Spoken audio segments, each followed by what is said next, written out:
Okay, so we've almost come full circle. Now we've released a message from the presynaptic terminal, and the issue here, the next hurdle, is to make sure that the postsynaptic cell receives that message. And it receives it through a type of protein. These are actually multi-protein complexes called receptors.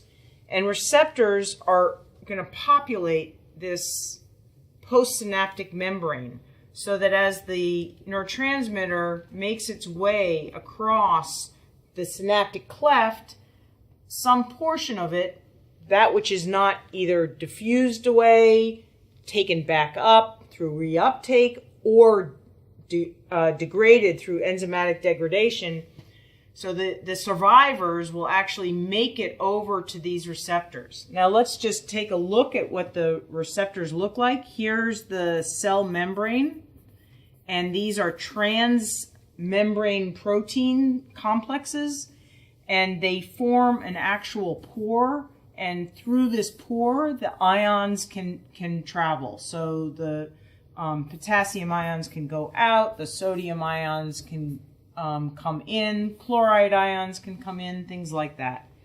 So normally these receptors are closed. The ions can't come in.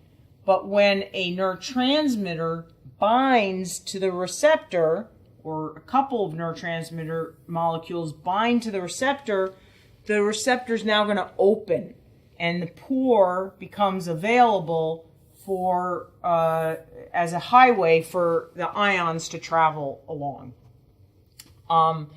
And which way they travel depends on the type of receptor. And so as it turns out, we have two basic classes of receptors. There are receptors that have an excitatory effect. And so once again, if we return to our cell, which is sitting at negative 65 millivolts, any receptor that takes the membrane potential closer to zero and closer to this magical place that is the threshold for an action potential, if you go closer to that, that's an excitatory receptor. On the other hand, if there is a receptor that actually takes the membrane potential away from zero, makes it even more negative, then this is taking us away from the threshold for the action potential, and so that is an inhibitory receptor. So they come in two flavors, and the most ubiquitous excitatory receptor is a glutamate receptor, and the most ubiquitous inhibitory receptor is a GABA receptor.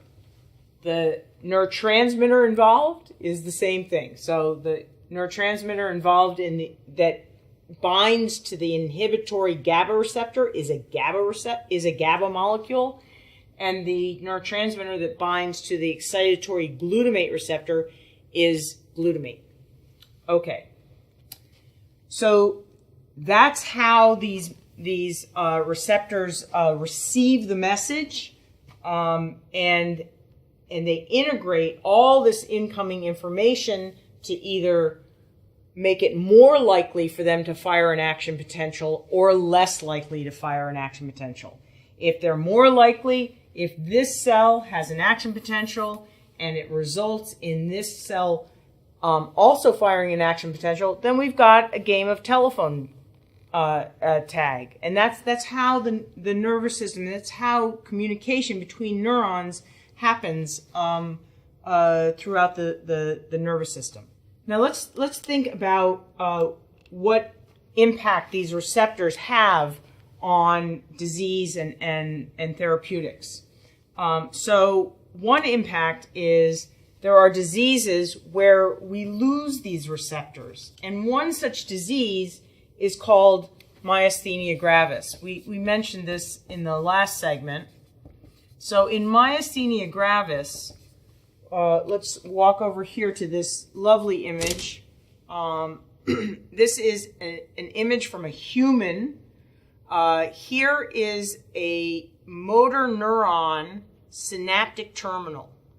And you can see these little synaptic vesicles. Okay? And so all of those synaptic vesicles contain acetylcholine, which we will abbreviate as ACH. And over here is the muscle. The muscle is it has this convoluted appearance where it has these folds. And that doesn't particularly matter, but what you see in black, all this black, these are acetylcholine receptors. And the acetylcholine has to make it across this cleft to get to the acetylcholine receptors.